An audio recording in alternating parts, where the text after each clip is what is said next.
Salam damai bagi kita semua. Pada tanggal 24 Juni tahun 2022, tepat di hari pesta Hati Kudus Yesus, sebuah momen bersejarah terjadi di Amerika Serikat.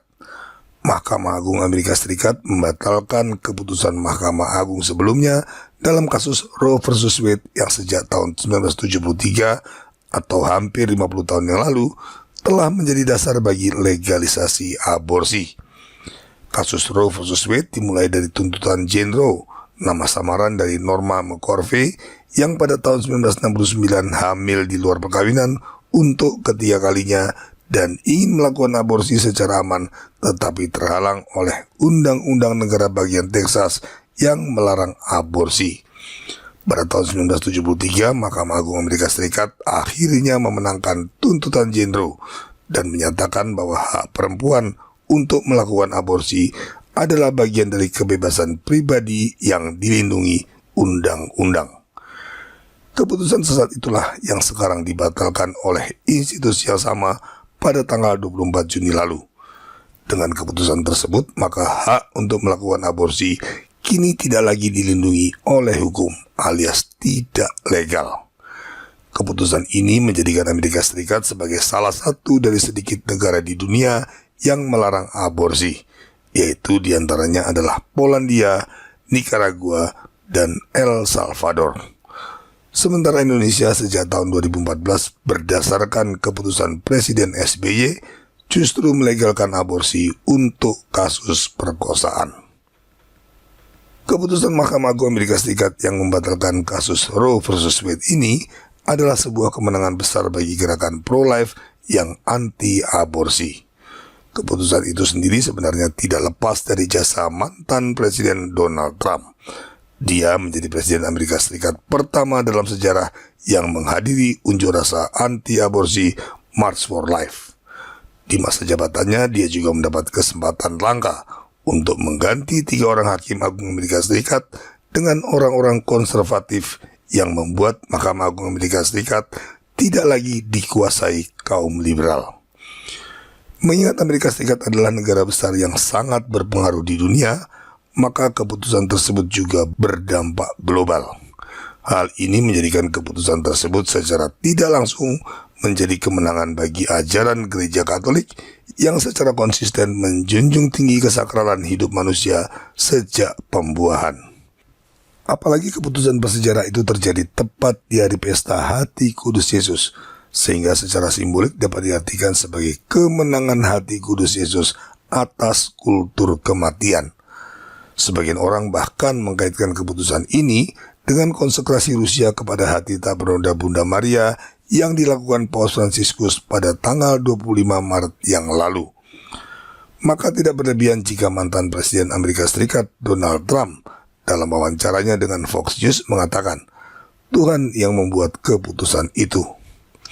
Bagi orang beriman, tidak ada hal yang kebetulan.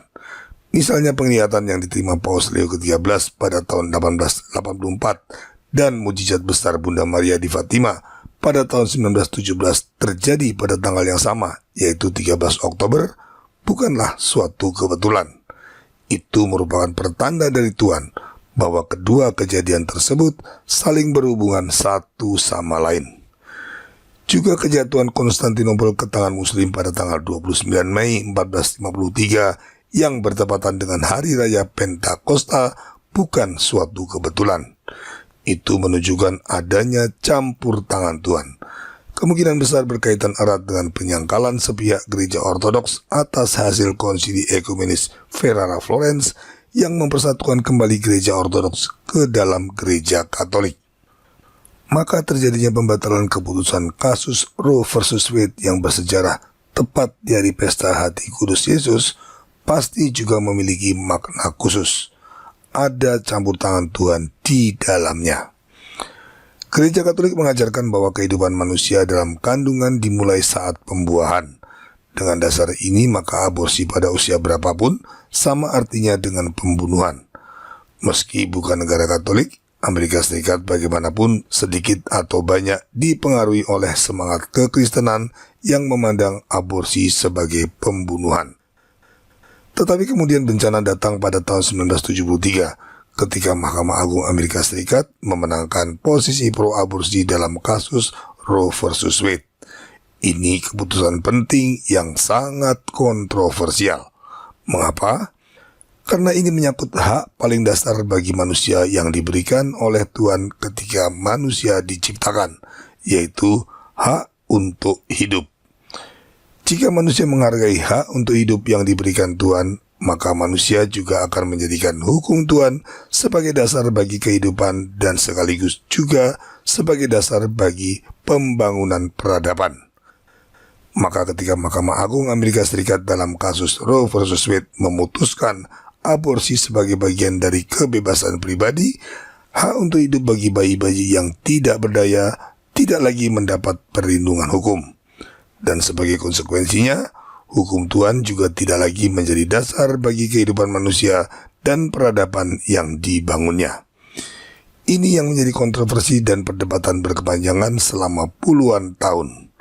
Perdebatan dan perselisihan tidak hanya sekedar antara kelompok pro-life yang anti-aborsi melawan kelompok pro-choice yang mendukung aborsi, tetapi menjadi perang ideologis antara peradaban yang berpusat pada Tuhan melawan peradaban yang berpusat pada manusia, dan sebagai konsekuensinya juga peradaban yang menolak Tuhan. Dengan demikian, keputusan Mahkamah Agung Amerika Serikat dalam kasus Roe versus Wade pada tahun 1973 tidak lain adalah sebuah upaya sesat manusia untuk menggeser Tuhan dari pusat kehidupan dan peradaban manusia. Ini jelas melawan kehendak Tuhan. Sebaliknya, keputusan Mahkamah Agung Amerika Serikat untuk membatalkan kasus Roe versus Wade tanggal 24 Juni yang lalu, tepat pada pesta Hati Kudus Yesus, adalah sebuah tanda yang amat jelas bahwa Tuhan tidak tinggal diam menghadapi upaya sesat manusia, dan Dia bertindak untuk memulihkannya. Sama seperti ketika Adam dan Hawa melanggar perintah Tuhan dan membuat mereka tidak lagi hidup berpusat pada hukum Tuhan, Tuhan tidak tinggal diam. Dia bertindak dengan merancang karya keselamatan yang berpuncak pada inkarnasi dan penebusan di kayu salib. Dari sini kita dapat belajar satu hal penting ini. Sejak semula Tuhan menghendaki manusia hidup berpusat pada kebenaran dan hukum-hukum Tuhan, agar manusia hidup sesuai martabatnya sebagai ciptaan yang serupa dengan gambarnya. Maka segala upaya manusia dan kuasa-kuasa kegelapan untuk mengubah itu pasti akan sia-sia, karena cepat atau lambat Tuhan akan melakukan intervensi untuk memulihkan keadaan. Sekarang kita sampai pada hal penting ini. Jika Tuhan melakukan intervensi untuk membalikkan keadaan ketika di dunia sekuler manusia berusaha menggeser Tuhan dari pusat kehidupan dan peradaban manusia, bukankah Tuhan juga akan melakukan intervensi ketika gerejanya mengalami hal serupa? Itulah yang akan terjadi dengan penyesatan Konsili Vatikan II yang selama lebih dari 50 tahun telah berusaha mengubah gereja dari gereja yang berpusat pada Kristus menjadi gereja yang berpusat pada manusia, dari gereja yang setia pada ajaran Kristus dan para rasulnya menjadi gereja yang ajarannya selalu berubah mengikuti perkembangan zaman, dari gereja yang hierarkis monarkis dan mendapat mandat dari surga menjadi gereja yang demokratis dan mendengarkan suara manusia. Perubahan tersebut salah satunya terungkap dalam pernyataan Uskup Athanasius Schneider baru-baru ini dalam wawancaranya dengan Crux, sebuah media pendukung Konsili Vatikan II. Sejak Vatikan II kami mengamati dalam kehidupan gereja terjadi pergeseran menuju antroposentrisme gerejawi, di mana realitas horizontal, organisasi, birokrasi, dan tindakan manusia memperoleh keunggulan atas doa, kontemplasi, dan supranatural atas realitas yang sungguh ilahi. Pernyataan ini bukan tanpa dasar. Semangat gereja yang antroposentris atau berpusat pada manusia ini tercermin amat jelas dalam sebuah teks dokumen konsili. Kaum beriman maupun tak beriman hampir sependapat bahwa segala sesuatu di dunia ini harus diarahkan kepada manusia sebagai pusat dan puncaknya. Gaudium et Spes 12. Sejak zaman para rasul, gereja Katolik menempatkan Tuhan kita Yesus Kristus sebagai pusat dan puncak kehidupan manusia dan gereja. Tetapi Konsili Vatikan kedua melalui teks tadi telah mengubahnya. Bukan lagi Yesus Kristus, tetapi manusialah pusat dan puncak segala sesuatu di dunia. Ini jelas sebuah kudeta dan pengkhianatan yang telah melucuti Tuhan kita Yesus Kristus dari martabat rajawinya. Jelaslah teks dokumen konsili yang mengajarkan semangat antroposentris tadi bukan berasal dari inspirasi Roh Kudus, tetapi berasal dari roh kegelapan dan bapa segala dusta. Bagi kita, buah-buah Konsili Vatikan kedua yang begitu buruk dan terus bertambah sudah jelas menunjukkan Gereja Katolik pasca konsili memang berubah semakin jauh dari Gereja Kristus yang diwariskan oleh para rasul dan bapak-bapak gereja. Misa Novus Ordo yang tidak lebih hanyalah misa blasteran Protestan adalah salah satu buah buruk yang sangat jelas. Kemudian semangat kebebasan beragama yang tercermin dalam kegiatan doa bersama semua agama di Asisi tahun 1986, Paus mencium Quran, dokumen sesat Human Fraternity, dan skandal Pachamama pada tahun 2019 adalah beberapa kekeliruan yang mencolok dari semangat konsili. Dan terakhir, dokumen Towards a Spirituality for Synodality yang secara implisit mengajak kita untuk mengasihi iblis semakin menunjukkan Gereja Katolik pasca konsili sudah menyimpang jauh. Cukup dengan mengamati seluruh buah-buah buruk yang terjadi setelah Konsili Vatikan kedua, kita bisa menyimpulkan ini. Konsili sesat tersebut telah membuat Gereja Katolik tidak lagi berpusat pada Kristus. Jika dalam dunia sekuler Tuhan melakukan intervensi untuk membalikkan keadaan dari upaya sesat manusia, maka dalam iman kita percaya bahwa Tuhan pun pasti akan melakukan intervensi atas upaya sesat Konsili Vatikan kedua yang berupaya mengubah gerejanya. Keputusan sesat Mahkamah Agung Amerika Serikat atas kasus Roe versus Wade pada tahun 1973 bisa bertahan nyaris 50 tahun lamanya karena banyak orang mengira keputusan yang dibuat lembaga hukum tertinggi negara tersebut tidak dapat diubah lagi. Tetapi nyatanya dengan campur tangan Tuhan, sekarang lembaga hukum tertinggi yang sama berhasil mengubah keputusan sesat tersebut. Demikian juga dengan Konsili Vatikan kedua. Banyak orang mengira keputusan yang dibuat dalam konsili tersebut tidak dapat diubah lagi karena sudah disetujui ribuan uskup bersama-sama dengan Paus. Tetapi sesungguhnya yang lebih mustahil adalah menjadikan Konsili Vatikan kedua yang berisi ajaran-ajaran baru seperti ekumenisme, kebebasan beragama, dan kolegialitas sebagai bagian dari ajaran Gereja Katolik. Juga mustahil menjadikan dokumen yang mengajarkan kita dan Muslim menyembah Tuhan yang sama seperti dalam Lumen Gentium 16. Semua gereja atau komunitas non-Katolik adalah sarana keselamatan seperti dalam Unitatis Redintegratio 3, dan manusia adalah puncak serta pusat segala sesuatu di dunia seperti tertulis dalam Gaudium et Spes 12 menjadi bagian dari ajaran Gereja Katolik. Itulah yang sama sekali mustahil karena seluruh ajaran tersebut bertentangan dengan ajaran gereja sebelumnya. Sebaliknya, pembatalan Konsili Vatikan kedua masih mungkin dilakukan. Karenanya dengan campur tangan Tuhan saya percaya sepenuhnya bahwa ajaran dan semangat Konsili Vatikan kedua yang sesat suatu saat kelak akan dihapuskan dan Gereja Katolik akan dipulihkan dalam segala kemuliaannya. Satu hal lagi, campur tangan Tuhan selalu membutuhkan partisipasi manusia.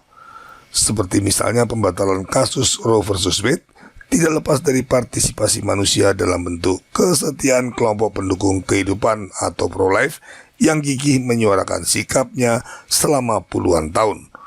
Maka campur tangan Tuhan untuk membatalkan Konsili Vatikan kedua juga membutuhkan partisipasi manusia, yaitu kita semua orang-orang Katolik yang setia pada ajaran para rasul.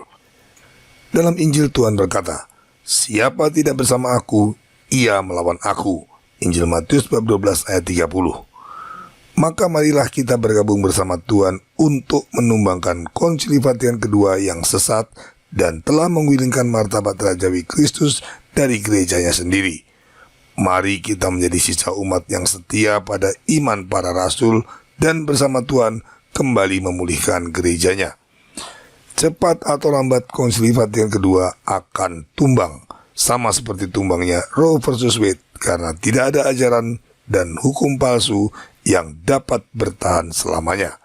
Selanjutnya, Gereja Kristus akan kembali berjaya dan tahta Kristus Raja akan ditegakkan di muka bumi.